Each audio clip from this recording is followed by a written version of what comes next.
राजस्थान में 7 सीटों पर उपचुनाव में है। ऐसे में रामगढ़ वो सीट है जिस पर हमेशा राजनीतिक रूप से चर्चाओं में ये सीट रहती है।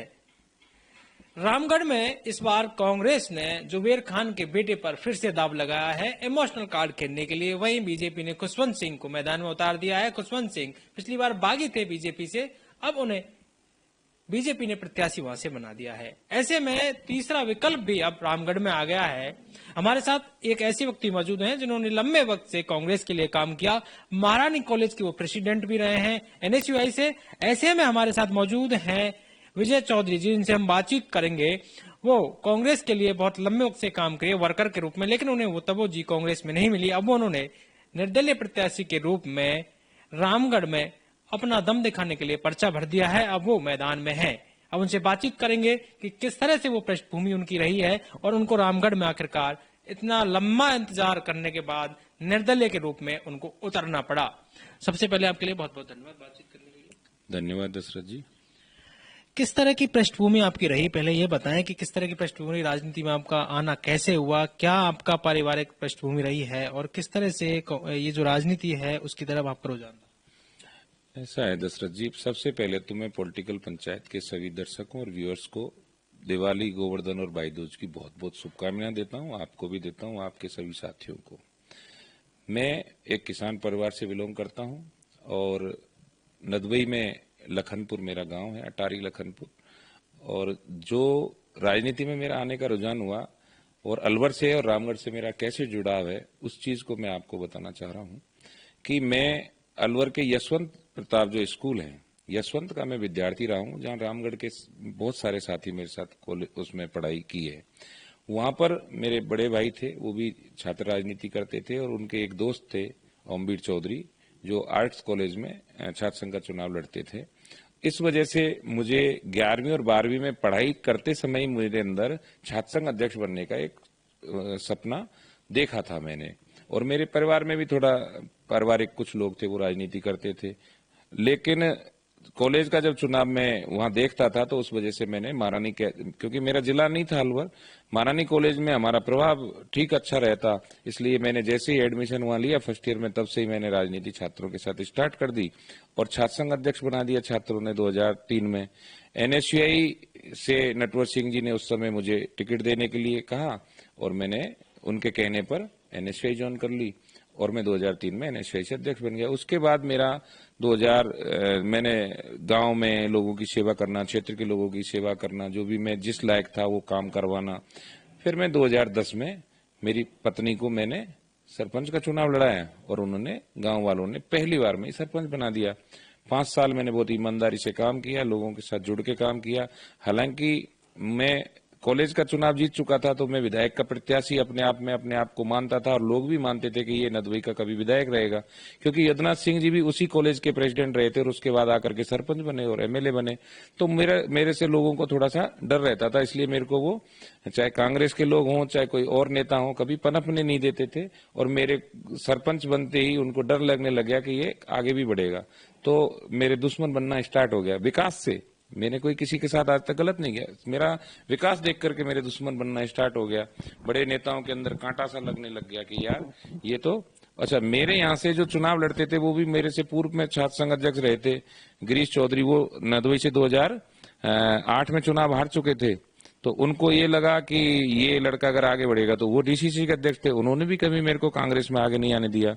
फिर 2018 में जब सचिन पायलट यहाँ के प्रदेश अध्यक्ष बने तो मुझे 15 में बने थे, जब मैं जिला परिषद का मेंबर बना था, तो मुझे आशा जगी, क्योंकि मेरे उनके दिल्ली से भी मैं उनसे पहले से मिलता रहता था, उनके लोगों से मिलता रहता था, तो उन्होंने मुझे काम करने के लिए बहुत अच्छा लगा मुझे उनके साथ।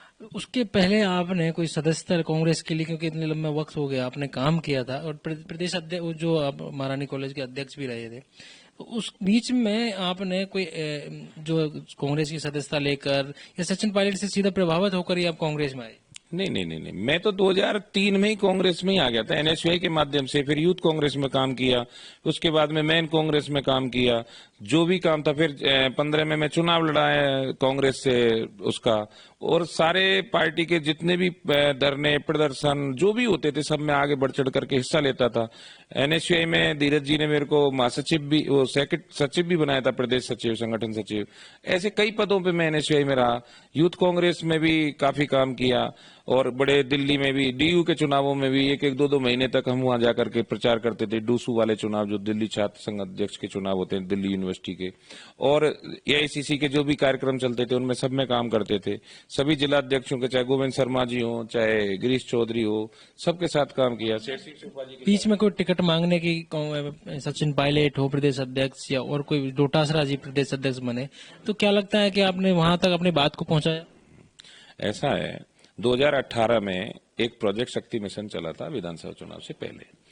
उस प्रोजेक्ट शक्ति मिशन के बारे में नेताओं ने पहले तो पता ही नहीं चलने दिया, लेकिन राहुल जी का वो बहुत एक पूरे देश में एक अच्छा मिशन के रूप में काम करने की उनकी इच्छा जागृत हुई थी। तो उन्होंने उस मिशन को बड़े स्तर पर एआईसीसी से कहा कि इसको चलाइए। तो फिर उसका वृहद रूप दिया गया, एक मोबाइल का नंबर दिया गया। उस मोबाइल के नंबर पे अपने को उस व्यक्ति का, हर बूथ के व्यक्ति को जोड़ना था और ज्यादा से ज्यादा लोगों को जोड़ना था। तो उनका आईडी कार्ड का, जो वोटर आईडी कार्ड का नंबर होता है वो, और एक उसके अंदर स्पेस दे करके, जो मैं खुद जिस नंबर से रजिस्टर्ड हुआ हूं वो नंबर मेरे को एसएमएस करना था एक नंबर पे, और उस नंबर पे जब वो जाएगा तो उसके 10 अंक मिलते थे। इस तरीके से मैंने इतना बड़ा काम किया, इतने बड़े स्तर पे काम किया भरतपुर लोकसभा और नदवी विधानसभा के अंदर, कि लोग इतने जुड़ गए। और वो चाहते थे, क्योंकि 15 साल से हमारे जो वर्तमान विधायक थी दीपा थी, उससे परेशान थे, तो लोगों ने ज्यादा से ज्यादा जुड़ करके मेरे को इतना मजबूत कर दिया कि उस मिशन का मैं पूरे राजस्थान का टॉप 10 में मेरा दूसरा नंबर आया। हालांकि और मैं ज्यादा डीप में नहीं जाना चाहता, क्योंकि मैं उसका ईमानदारी से टॉपर में ही था, लेकिन फिर भी मुझे सेकंड कर दिया गया। कोई दिक्कत नहीं, सेकंड भी स्थान कम नहीं होता है। पूरे राजस्थान में दूसरे नंबर का मैं कार्यकर्ता बना बेईमानी से, तो कोई दिक्कत नहीं। अब उस मिशन को राहुल गांधी ने खुद ने ट्रीट किया था। तो जब राहुल गांधी जी, मैं अपने रामलीला मैदान से उससे एयरपोर्ट से लेकर रामलीला मैदान तक रोड शो किया था, जिसमें पूरे प्रदेश की टीम थी हमारी, और एआईसीसी के जो हमारे प्रभारी थे यहाँ के अविनाश पांडे जी, सब लोग उनके साथ थे। तो देवेंद्र यादव जी सह प्रभारी थे हमारे, उनके नेतृत्व में वो काम चल रहा था। तो उन्होंने जैसे ही जवाहर सर्किल से पहले वैनिटी वैन निकली, तो देवेंद्र यादव जी को और राहुल जी को मैं फूल फेंक रहा था, तो उन्होंने मेरे को बताया, राहुल जी को, कि ये वो लड़का है जो अभी उसमें शक्ति प्रोजेक्ट का टॉपर है। तो राहुल जी ने खुद ने कहा कि इसको अंदर लो। तो वैनिटी वैन के अंदर उनकी सिक्योरिटी ने और मुझे अंदर लिया, और अंदर लेकर के मेरे से 10 मिनट तक बात करी। मुझे बहुत बड़ी उम्मीद जगी, और लोगों को भी ये लगा कि अब इस लड़के को विधानसभा का टिकट जरूर मिलेगा। मैंने जिस प्रक्रिया के तहत टिकट मांगा जाता है सारी। राहुल गांधी से क्या बात हुई थी? राहुल गांधी से मेरी ये बात हुई थी, उन्होंने कहा था तुम्हारा बैकग्राउंड क्या है? तो मैंने कहा मेरा बैकग्राउंड में एक किसान का बेटा हूँ, छात्र राजनीति से आया हूँ, कॉलेज का अध्यक्ष रहा हूँ, और मेरी सपना है मैं विधायक बनूं, और 2018 में आप मुझे टिकट देंगे तो मैं विधायक जरूर बन जाऊंगा। मुझे पूरा 100% उम्मीद है। प्रोजेक्ट के काम को सराहा। शक्ति प्रोजेक्ट के काम के दम पे छत्तीसगढ़ और अपने मध्य प्रदेश में जो हमारे साथ चुनाव हुआ था, उनमें 2-2, 3-3 लोगों को टिकट दिए थे, फर्स्ट, सेकंड, थर्ड को। तो मुझे भी मिलना स्वाभाविक जरूरी था, लेकिन यहाँ की जो क्या कारण रहे कि आपको टिकट नहीं मिला? देखो, ये जो प्रदेश की जो राजनीति है, प्रदेश अध्यक्ष, प्रदेश के शीर्ष नेता माननीय अशोक गहलोत जी, ऐसे लोगों को, जो कि संगठन के उस समय महासचिव थे, और मेरा जो प्रमाण पत्र है उसमें जो संगठन महासचिव थे एआईसीसी के और ऑर्गेनाइजेशन के जो महासचिव थे, मुख्य जो होते हैं, उनके खुद के दस्तखत है। और प्रवीण चक्रवर्ती जो डाटा एनालिस्टिक के जो उस समय के चेयरमैन थे, उस समय जो पूरा प्रोजेक्ट जो था वो उनके ही नेतृत्व में चल रहा था, और वो लोकसभा तक चला भी, ऐसे नहीं कि बंद हो गया। उस प्रोजेक्ट का इतना बड़ा काम होने के बावजूद भी 15 जीआरजी बुला करके हमको उन्होंने 18 अगस्त को सम्मानित किया। खुद पायलट साहब का मेरे पास फोन आया कि राहुल जी आपको सम्मानित करेंगे, आप आइए। पूरे प्रदेश के मुमताज मसीह जी रोज मेरे को फोन करते थे। पायलट साहब ने जिस समय प्रदेश अध्यक्ष थे, मेरा खुद का फोटो जब मैं रोजाना टॉप रहता था, तो वो अपने खुद के फेसबुक आईडी से मेरे उसको अपने उस पर डाला कि भाई ये टॉपर चल रहे हैं। तो जब जिस व्यक्ति को जो जानते हैं उनको टिकट देना तो प्रदेश नेतृत्व का और वहां के शीर्ष नेताओं का, जिनकी चलती है, चलाते हैं, वो अपनी मुख्यमंत्री बनते हैं। सिर्फ अपने बेटे के लिए एमपी का टिकट बार बार लेना, मैं भी तो किसी का बेटा हूं, और जिस रास्ते से वो आए हैं वो एक सामान्य परिवार से आए हैं और मैं भी एक सामान्य परिवार का हूं। क्या सामान्य परिवार वालों को कांग्रेस में राजनीति करने का मौका नहीं दिया जाएगा? उन्होंने जिस सीढ़ी से और जिस रास्ते से आए थे उसको, जिस रास्ते को जेसीबी से खुदवा दिया, अब कोई आना नहीं चाहिए। जिस सीढ़ी से आए थे उस सीढ़ी को उठा करके रख लिया अपने घर के अंदर। इस रास्ते से कोई नेतागिरी में आगे नहीं आना चाहिए। ये दुख है मुझे। अशोक गहलोत जी को सोचना चाहिए था कि जिस बैकग्राउंड का मैं हूं, छात्र राजनीति से, जिन नेताओं ने मेरे पे भरोसा किया, राजीव जी ने, इंदिरा जी ने, ऐसे और भी लोग हैं जो काम करते हैं, उनको एक आध को तो कांग्रेस में कार्यकर्ताओं को 1% तो आरक्षण दे दो। तो कहीं ना कहीं बड़े नेताओं ने दरवाजे बंद कर दिए। ये कांग्रेस की लगातार बातें भी आती है। गहलोत जी सोचते हैं कि सिर्फ जो विधायक बने वो सिर्फ उनके अंडर में रहे, उनका ही विश्वास पात्र हो। कांग्रेस का विश्वास पात्र नहीं चाहिए उनको, स्वयं का विश्वास पात्र चाहिए। जबकि मैं कांग्रेस का विश्वास पात्र हूं। कांग्रेस को मैंने मां समझा है, कांग्रेस को मैंने अपना सब कुछ समझा है। इसी चीज को लेकर के मेरे अंदर 18 से ही ये दर्द था। और जब जब कांग्रेस का कोई भी मंत्री, कोई भी विधायक, मेरे क्षेत्र का विधायक, जब जब कोई कुठाराघात पार्टी के कार्यकर्ताओं के साथ, आम जनता के साथ करता, मुझे दर्द होता कि इस कांग्रेस के लिए 25 साल 22 साल जो मैंने एक इतना लंबा समय मेरी जवानी कांग्रेस को दे दी, मेरे बच्चों को मैं सही ढंग से पढ़ा लिखा नहीं पाया, उनको सही संस्कार भी नहीं दे पाया, क्योंकि बिना बाप के बच्चे भी थोड़ा भटकते हैं। और कांग्रेस को ही मैंने सब कुछ माना, क्योंकि मेरा एक सपना मैंने गलत देख लिया था और वो छात्र संघ के चुनाव के साथ ही देख लिया था। और मैं राष्ट्रपति से अवार्ड भी प्राप्त हूँ। स्काउट में मुझे KR नारायणन जी ने अवार्ड दिया। मैं जो अपना ये एनसीसी होती है, एनसीसी में C में A सर्टिफिकेट है मेरे पास, जिससे मुझे लेफ्टिनेंट बनना होता तो टेस्ट भी देने की जरूरत नहीं थी, सिर्फ इंटरव्यू फेस करना था।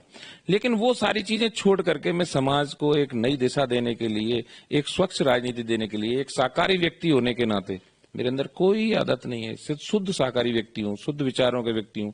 मैं चाहता था कि एक नया राजनीतिक सवेरा लेके आऊंगा। कांग्रेस को भी मैं बहुत अच्छी पार्टी समझता था, एक सेक्युलर पार्टी है, सबको साथ लेके चलती है। मैं हिंदू मुस्लिम वाली राजनीति पे विश्वास नहीं करता, मैं किसी जाति धर्म की राजनीति पे विश्वास नहीं करता। मैं सबको, देश के हर व्यक्ति को इस संविधान के दायरे में जो देश चलता है वो चाहता हूं कि संविधान के हिसाब से देश चले, ऊंच नीच का भाव खत्म हो जाए, सब भाई भाई की तरह रहे, मैं सबके साथ मैं खाना खाऊं, वो मेरे साथ खाना खाएं। ये चीजें सारी खत्म करना मेरा एक उद्देश्य था। कांग्रेस में मुझे लगता था कि ये सारी चीजें हैं, लेकिन कांग्रेस पार्टी के जो लोग हैं, कोई पार्टी बुरी नहीं है, मैं किसी पार्टी को बुरा नहीं बताता।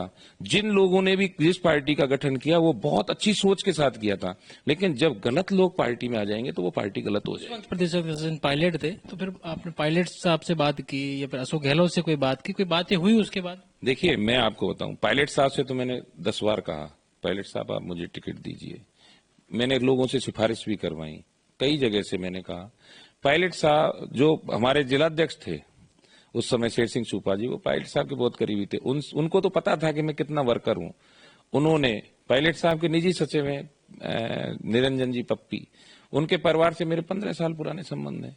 उनको भी मैंने खूब कई बार निवेदन किया, लेकिन जो भी परिस्थितियां रही होंगी उनकी, उन्होंने नहीं दे पाए वो टिकट। हो सकता है कोई परिस्थितियां रही होंगी, मैं पायलट साहब की कोई बुराई नहीं करना चाहता, लेकिन मुझे दर्द है गहलोत साहब के पीछे कि पायलट साहब तो चलो देखो खुद की राजनीति अपने खुद के हिसाब से कर रहे हैं, लेकिन जो आदमी 2 बार 3 बार सीएम रहा और मुझे पार्टी को कांग्रेस ज्वाइन कराने वाले, मुझे कांग्रेस में NSUI में लाने का श्रेय जो है, NSUI में जो लाने का श्रेय है, वो श्रेय है अशोक गहलोत जी को।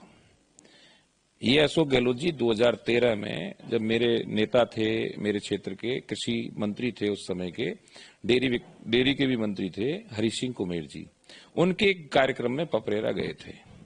तो मैं मेरी कॉलेज की समस्याओं का समस्याओं को लेकर के मैं इनसे मिला था। मेरे पास उस मंच का फोटो भी है आज भी। तो उस मंच पर मैंने इनको अपनी समस्याएं रखी थी। तो मैं किसी संगठन में नहीं था, मेरा खुद का एक संगठन था छात्र युवा मोर्चा के नाम से, उसका लेटर पैड मैंने इनको दिया और उस पर कॉलेज की सारी समस्याएं, एक ज्ञापन इनको दिया था कि ये समस्याओं से हम जूझ रहे हैं, हमें ये करो। मैं खुद इनके पास पहुंच गया जब ये डेयरी के कुछ संयंत्रों का उद्घाटन करने के लिए वहां 2013 में गए थे। कोई बड़ा प्रोजेक्ट भरतपुर में स्टार्ट हुआ था। जब इन्होंने उसको पढ़ा तो इन्होंने कहा ये क्या है, छात्र युवा मोर्चा के? मैंने कहा हमारा खुद का संगठन है। कि नहीं, आप हमारा छात्र संगठन है, NSUI है, उसमें आप संगठन में आइए। क्योंकि वो बड़े व्यक्ति हैं, वो तो कह करके भूल जाते हैं। किसी को मैंने कांग्रेस ज्वाइन के लिए कहा है या कुछ भी कहा है, मैं उन इस चीज से मुझे कोई इत्तेफाक नहीं है कि उन्होंने कहा था और मैं उनसे ये आज क्लेम करूं कि आपने ही मुझे लिया था। लेकिन जब मुझे राहुल गांधी जी द्वारा सम्मानित किया गया, जब मेरे दस्तखत, गहलोत साहब को यह सोचना चाहिए था कि जिस सर्टिफिकेट पे मेरे दस्तखत हैं, जिसको मैं अप्रिशिएट कर रहा हूं जिस व्यक्ति को, क्या मैं 200 में से एक विधायक के लिए टिकट उसको नहीं दे सकता? गहलोत साहब खुद देते। पायलट साहब तो चलो अनभिज्ञ होंगे मेरे से, मैं तो इतने दिन से काम कर रहा था पार्टी में, मैं एनएसयूआई में भी रहा, यूथ कांग्रेस में भी रहा, मैन कांग्रेस में भी रहा। तो पार्टी कब छोड़ी आपने कि कब ये कहा कि मैं अब मन भर गया है, अब कांग्रेस को छोड़ना चाहता हूं, और फिर निर्दलीय के रूप में रामगढ़ में आप आए? अब रामगढ़ की स्थिति के बारे में बात कर लेते हैं कि रामगढ़ में बीजेपी कांग्रेस के प्रत्याशी आपके सामने ही हैं, दोनों ही बड़े प्रत्याशी हैं। अब क्या लगता है कि आपके आने से क्या त्रिकोणीय संघर्ष बनेगा, क्यों किस तरह का समीकरण वहां रहने वाला है, और रामगढ़ में आने की आपकी वजह? दशरथ जी, मैं आपको बताऊं, पहले तो मैं आपको उस चीज का जवाब दे देता हूं आपके सवाल का कि मैंने क्यों कांग्रेस से 2023 तक, मैंने जब कांग्रेस की सरकार रही तो हमें उम्मीद रही। मैं राहुल जी से दोबारा भी मिला, 2-3 बार मिला, और राहुल जी से कहा, मैंने कहा राहुल जी आपने हमसे वादा किया था कि मैं ऐसे काट दूंगा पैरासूट, और जो कार्यकर्ता 10-15 साल पार्टी में काम करेगा, ताल कटोरा में इतना दाड़ दाड़ के कहा था, नहीं नहीं नहीं ऐसा नहीं होगा, कार्यकर्ता कोई टिकट मिलेगा, पैसे को कोई प्राथमिकता नहीं होगी, और पैरासूट में मेरे हाथों से काटूंगा। और ये भी कहा कि आपने जब हमको सम्मानित किया था, हमने शक्ति प्रोजेक्ट में आपके साथ काम किया, तो आपने सम्मानित किया था, ये कहा था कि ठीक है आपको आगे बढ़ाएंगे। आज चलो हमको टिकट नहीं दिया, हमें कोई दर्द नहीं है, ठीक है, परिस्थितियां होती है पार्टी की, नहीं दे सकती नहीं दे सकती, कोई अच्छा हमसे अच्छा कैंडिडेट समझ रहे होंगे, उसको गलती भी हो जाती है कई बार, पार्टी से इतने बड़े लोग हैं, इतनी बड़ी उनका राजनीतिक कैरियर है, 4-4 बार 3-3 बार सीएम रह चुके हैं, तो उनका खुद का काम है बाकी। लेकिन आपको ये तो सोचना चाहिए कि जो कार्यकर्ता काम कर रहे हैं उनको, चलो हम 200 एमएलए बनने नहीं बना सकते, लेकिन इतने सारे राजनीतिक पद हैं, राजनीतिक नियुक्तियां हैं, कहीं भी हमें मौका दीजिए। खुद राहुल जी के कहने पर मुझे, मैं उत्तराखंड का प्रभारी था किच्छा विधानसभा का, मैं 2 महीने वहां लगातार रहा। 2022 में मेरी वकालत छोड़ करके, मैं नदवे में वकालत करता था, उसे छोड़ करके मैं 2 महीने के लिए गया। पार्टी के काम को मेरी पहली प्राथमिकता थी। मैं उस किच्छा विधानसभा को वहां जिता के भी आया, जिस जगह पर हरीश रावत जी चुनाव हार चुके हैं उस पर मैंने 2 महीने लगातार काम किया, और वहां के उस व्यक्ति को, जो व्यक्ति वहां चुनाव जीते हैं तिलक राज बैड, उनसे अगर कोई भी पूछेगा, जो मंत्री भी रह चुके हैं पहले यूपी गवर्नमेंट में, 3-4 बार एमएलए रह चुके हैं, उनको खुद को अगर आप पूछेंगे तो वो ये बताएंगे कि इस व्यक्ति का बहुत बड़ा योगदान मेरे जिताने में है। 100% तो मैं नहीं हूं, लेकिन मैंने जो भी किया उनके लिए किया।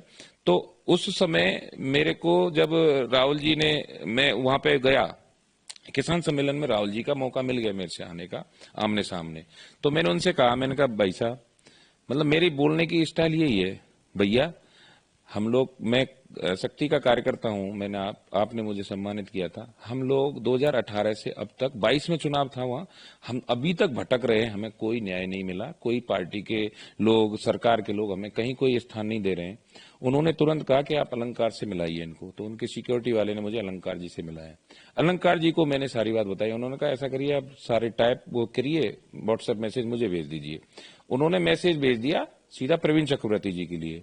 2 घंटे बाद मेरे पास फोन आया प्रवीण चक्रवर्ती जी का कि ठीक है आप दिल्ली आ जाइए। तो मैं चुनाव छोड़ के गाड़ी लेके दिल्ली गया, दिल्ली उनसे 11 बजे मिला। उन्होंने डोटासरा जी को फोन कर दिया था, जिस समय यहाँ सदस्यता अभियान चल रहा था, कि यार ऐसे ऐसे बात है। उन्होंने तो, राहुल गांधी ने फोन किया तो कुछ न कुछ मेरे लिए करने के लिए कहा होगा। मैं डोटासरा जी से साहब खुश होकर के मिला के, डोटासरा जी तो मुझे अब कुछ ना कुछ अच्छा बढ़ा देंगे। मैं उनके पास सुबह ही सुबह लेकर के मैं बस से आया, सीधा किच्छा से रात को आया 12 बजे, सुबह 4 बजे बस में बैठा, और यहाँ 12-1 बजे बस में बैठा और सुबह यहाँ आ गया इनके पास। सीधा गया इनके सिविल लाइन आवास पर मैंने इनको फूल दिए, वो गुलदस्ते दिए। मैंने कहा एक प्रदेश अध्यक्ष से मिलने जा रहा हूँ। प्रदेश अध्यक्ष ने मेरे साथ बड़ा अच्छा व्यवहार किया, आइए नेताजी, आपके लिए आला कमान का फोन आया है, आपके लिए क्या कर सकते हैं, आप एप्लीकेशन दीजिए, क्या चाहते हो। शायद उनको बुरा लगा था वो कि आला कमान का डायरेक्ट फोन आ रहा है एक आदमी के लिए। उन्होंने फिर मेरा बैकग्राउंड किसी व्यक्ति से पूछा, जो उनके हालिम वाली जो साथ में होते हैं, उनसे पूछा कि भाई ये क्या है, कौन है। उन्होंने मेरा बैकग्राउंड जोड़ दिया सचिन पायलट के साथ क्योंकि सचिन पायलट के एक साथी जो काम किया था उस समय डाटा इसका जो अध्यक्ष यहाँ के जिले का वो संभाल रहे थे, प्रोजेक्ट शक्ति संभाल रहे थे प्रदेश का, वो थे विशाल मीणा। और विशाल मीणा के अंडर में मैंने भाई काम किया था, वो प्रदेश अध्यक्ष थे, मैं एक विधानसभा में काम कर रहा था, तो मेरा उससे संपर्क होना स्वाभाविक है। और मैं कांग्रेस पार्टी के विशाल मीणा से बात कर रहा था, सचिन पायलट प्रदेश अध्यक्ष थे, उनके अंडर में काम कर रहा था। मैं कोई पर्सनली विशाल मीणा और सचिन पायलट के लिए काम नहीं कर रहा था, पार्टी के अध्यक्ष के लिए काम कर रहा था, कांग्रेस के लिए काम कर रहा था। तो वहां फिर आपको क्या कहा उन्होंने? उन्होंने शुरू में तो ये कहा कि ठीक है आप एप्लीकेशन दे जाइए, जैसे कोई थाने में या किसी ऑफिस में, कलेक्टर के यहाँ, डीसी के यहाँ कोई ऑफिस दिया जाता है अपना, तो मैंने ऐसे एप्लीकेशन लिखा कि मुझे कोई संगठन में, सरकार में मौका दिया जाए। दिया नहीं, कुछ भी नहीं दिया, कहने का मतलब ये। उन्होंने मजाक उड़ाया मेरा, और ऐसा मजाक उड़ाया, फिर उन्होंने फोन किया, हाँ ठीक है आपको कुछ जिम्मेदारी देते हैं, जबकि मेरे को तो जो पूरे इंडिया का टॉपर आदमी है जिसने उसी प्रोजेक्ट पे काम किया हुआ है सदस्यता अभियान का, उन्होंने कहा ठीक है आपको हम उसका उधर का संभाग का कोई सह प्रभारी या कुछ बना देते हैं। बना दिया, लेकिन मेरे को पता ही नहीं चला मैं कब बना दिया। वहां से आपको एक पीड़ा हो गई कि मैंने जो काम किया उसके मुझे ये प्रतिशत मिला। अब रामगढ़ की मैंने फिर 23 में भी टिकट मांगा, 23 तक इंतजार करता रहा। मैंने कहा चलो ठीक है, अबाना जी चुनाव जीतने की स्थिति में नहीं है, जाटों की सीट है वहां, तो ये फिर कांग्रेस को टिकट किसी जाट को तो देंगे। तो मैं उस समय अकेला ही जाट था मांगने वाला, जिसके 1.25 लाख वोट जिस जाति के हैं, अकेला मैं टिकट मांगने वाला था। लेकिन मुझे 23 में भी नहीं दिया, क्योंकि वो तो रिजर्व कर दिया था अबाना जी के लिए टिकट, क्योंकि भाई उन्होंने सरकार बचाई थी बसपा से आकर के। तो ये सारी चीजें उनको, जबकि बोर्ड का भी अध्यक्ष बनाया था, सरकार ने इनाम दिया था बहुत बड़ा। 5 साल उन्होंने खूब अच्छा शासन भी किया, लोगों के ऊपर अच्छा राज किया, उसमें कोई दोहराई नहीं। जितने काम अबाना जी के टाइम पे हुए और कांग्रेस की सरकार के टाइम पे हुए, उज्जैन को उन्होंने इतना बड़ा शहर बना दिया, इतनी अच्छी नगर पालिका दे दी, बेटे को प्रधान बना लिया। जो वहां के हो गई थे वो बेचारे काफी इस चीज से लेकर दुखी थे, और उनका परिणाम देखो अबाना जी ने खुद ने लिया, जब उनका चुनाव भी हार गए और बेटे का विश्वास भी आ गया। तो इस तरह का कोई भी जो की चीजें होती हैं, कहीं ना कहीं कांग्रेस को भी इसका भुगतना पड़ेगा। मुझे दर्द सिर्फ इस बात का है कि मैंने जिस पार्टी के लिए 22 साल दिया, अपनी जवानी दी, उस पार्टी ने कभी मुझे कार्यकर्ता से बीसीसी का अध्यक्ष, सदस्य तक नहीं बनाया, बीसीसी का नहीं बनाया, डीसीसी का नहीं बनाया। मैं अध्यक्ष, जिलाध्यक्ष की बात नहीं कर रहा, मुझे नहीं बनाया, तक नहीं बनाया आज तक। ये आपकी पीड़ा, ये मेरी पीड़ा है। फिर मैंने टिकट भी मांगा पार्टी से, काम के बदले, किसी नेता की सिफारिश से नहीं। जैसे मेरे यहाँ प्रभारी गए, सचिव जो प्रभारी बनाए जाते हैं, उनको मैंने अपनी एप्लीकेशन दी, जो टाइप इन्होंने जो भेजा था उसके अंदर एप्लीकेशन दी। गीता बुक्कल जी जो प्रदेश की हमारी हरियाणा से, जिनको विधायक थी, प्रभारी लगाया गया, उनको मैंने दिया, लोकसभा प्रभारी थी वो। उसके बाद में किरण चौधरी जी गई थी, उनको दिया। प्रताप सिंह खाचरियावास जी मंत्री थे, वो गए, उनको दिया। सबको दे दिया, लेकिन कोई फायदा नहीं हुआ, किसी ने कोई सुनी नहीं। अब सीधा रामगढ़ पर आते हैं कि रामगढ़ की स्थिति के बारे में बताइए कि रामगढ़ में आप क्यों आए और रामगढ़ में स्थिति बन क्या रही है और क्या मुद्दे हावी रह सकते हैं? हाँ, देखिए रामगढ़ की वर्तमान जो स्थिति है वो ये है, रामगढ़ जो है, वैसे मेरे लिए 200 विधानसभाओं में कहीं भी जब मैं प्रदेश स्तर पर, राष्ट्रीय स्तर पर कांग्रेस पार्टी से सम्मानित हुआ, तो मेरा चेहरा पूरे प्रदेश में सब लोग जानते हैं, क्योंकि राहुल गांधी ने जिस दिन सम्मानित किया था, लाखों लोग मेरे को देख रहे थे। तो मैं कोई चेहरा ऐसा नहीं हूं कि मुझे नहीं जानते हो, मुझे बताना पड़ेगा, उनके लिए भूल भी गए होंगे कि भैया मैं वो हूं, और वो फोटो दिखा दूंगा कि देखो ये फोटो आपके सामने था। तो वो कोई दिक्कत नहीं, जान पहचान मेरी हर विधानसभा में। मेरे को हजारों लोग विधानसभा रामगढ़ के क्यों जानते हैं, क्योंकि मैं यशवंत स्कूल में पढ़ा हूं अलवर में, वहां के साथी थे मेरे, तो वो वहां पढ़ते थे। मेरी ज्यादातर रिश्तेदारियां हर समाज की, चाहे वो जाटव समाज हो, चाहे वो जाट समाज हो, चाहे गुजर समाज हो, हमारी ब्राह्मण समाज हो, इवन मेरे साथ जो पहाड़ी और कामा के मेरे जो मित्र हैं, जिला परिषद के साथी रहे हैं, और भी मित्र हैं, कॉलेज में भी पढ़े हैं, उनकी सबकी रिश्तेदारी रामगढ़ में है।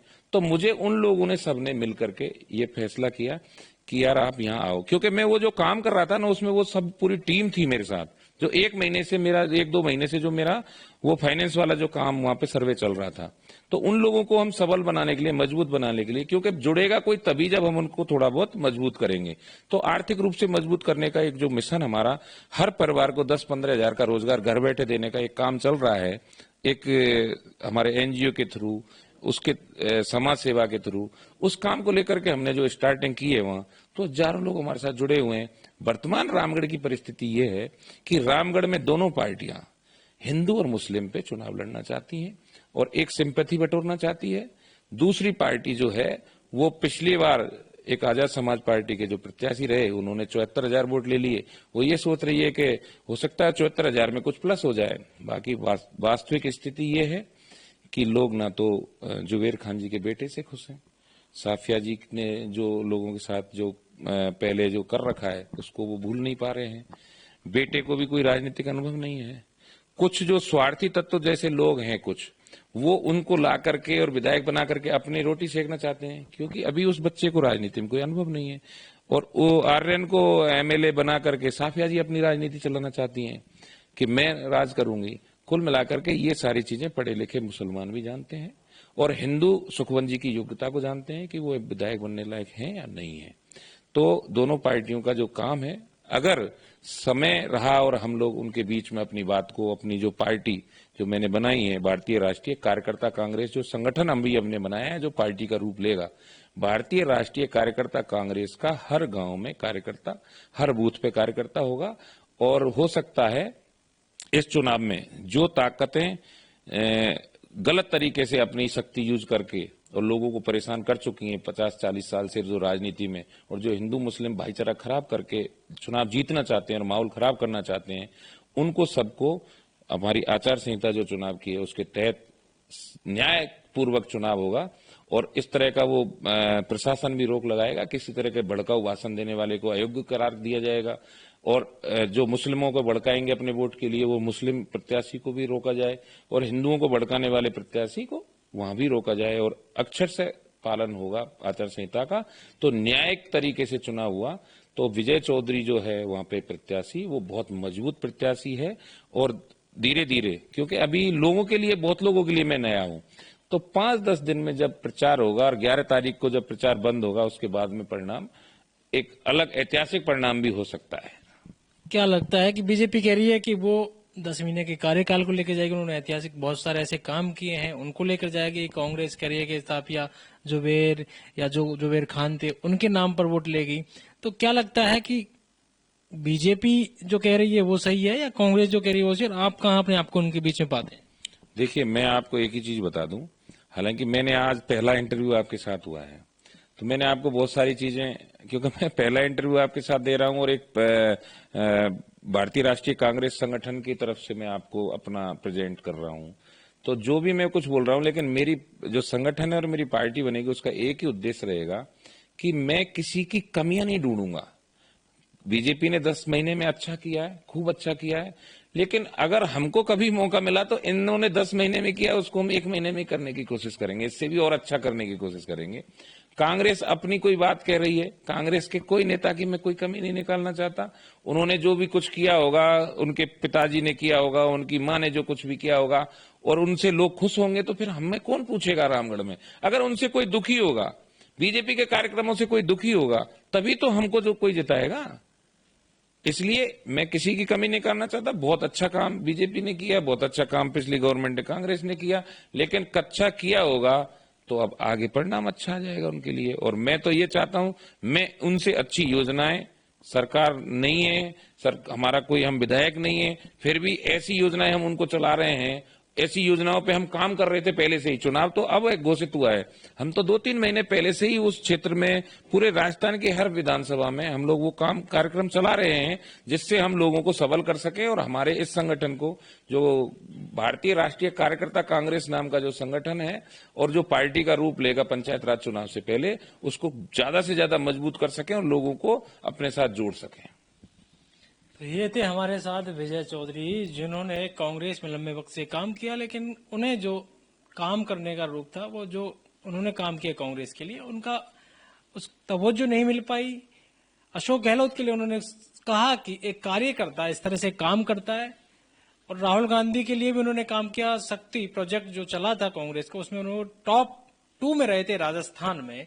ऐसे में उनको उम्मीद थी कि उन्हें भी कांग्रेस टिकट देगी। नदवे से उस वक्त वो टिकट मांग रहे थे। अब रामगढ़ में निर्दलीय के रूप में आए, अपने कामों को लेकर कह रहे हैं कि वो लोगों के बीच में लगातार सक्रिय रहते हैं, लोगों के बीच में जाते रहते हैं, इसलिए उनको उम्मीद है कि रामगढ़ में भी लोग उन्हें पसंद करेंगे। बीजेपी और कांग्रेस के प्रत्याशी कहीं ना कहीं वो टक्कर देंगे। अब देखना यह है कि आने वाले वक्त में किस तरह से राजनीति की जो दिशा है वो जाती है, और वोटर क्या डिसाइड करते हैं तो आने वाले वक्त में ही पता चलेगा, जब 13 नवंबर को वोट डालेंगे और जब परिणाम इस वक्त तारीख 20 नवंबर को आने वाला 23 नवंबर को आने वाला, तब ये सारी चीजें क्लियर हो पाएंगी। ऐसे में हमने सीधी बातचीत की विजय चौधरी से, जो लंबे वक्त से एनएसयूआई में रहे, महारानी कॉलेज वालवार में वहां से प्रेसिडेंट भी रहे और सरपंच भी रहे हैं। भरतपुर से, महारानी कॉलेज भरतपुर से ये प्रेसिडेंट रहे हैं। वहीं इन्होंने सरपंच के रूप में भी ग्राम पंचायत में भी काम किया और कई पदों पर रहे हैं, लेकिन विधानसभा का टिकट उन्हें कांग्रेस नहीं दे पाई।